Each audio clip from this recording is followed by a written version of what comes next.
x equal to 1/3 of y and y equal to half of z.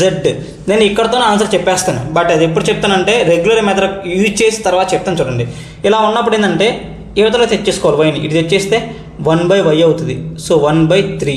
Next y/z equal to 1/2 అంటే x is to y equal to 1:3. x equal to 1, y equal to 3, y equal to 1, z equal to 3. ఓకేనా? So y is to z equal to 1:2. ఇది మీరు starting చేసిన క్వశ్చనే కదా, regular pattern ప్రకారం చేయొచ్చా చేయలేమా? 1 3 1 2 అంటే 1 × 1 1, 1 × 3 3, 3 × 2 6. సో ఆన్సర్ ఎంత? 1:3:6. సో ఆన్సర్ ఎంత? 1:3:6. ఇది ఏ ఫ్యాకల్టీ అయినా చెప్తాడు, బట్ మన షార్ట్ కట్ ఏందో చూద్దాం. ఓకేనా? ఎస్ఆర్ షార్ట్ కట్ ఏందో చూద్దాం. ఓకేనా? చూద్దాం ఒకసారి ఈ షార్ట్ కట్ ఏందో. ఓకేనా?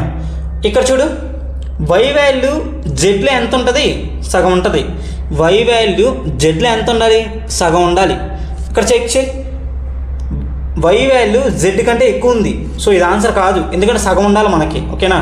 ఇక్కడ z వాల్యూ ఎంత? 6. z వాల్యూలో ఎంత ఉండాలి? సగం ఉండాలి. 6లో సగం ఎంత? 3. ఇక్కడ 3 ఉందా? లేదు. జాగ్రత్త ఏనండి, మోస్ట్ ఇంపార్టెంట్ ఇది. ఓకేనా? y వాల్యూ అనేది z వాల్యూలో సగం ఉండాలి. 6లో సగం ఎంత? 3. మరి 3 ఉందా? లేదు. ఓకేనా? ఇక్కడ 6లో సగం ఎంత? 3 ఉందా? ఉంది. Maybe answer. ఓకేనా? 6లో సగం ఎంత? 3 ఇక్కడ ఉందా? లేదు. ఓకేనా?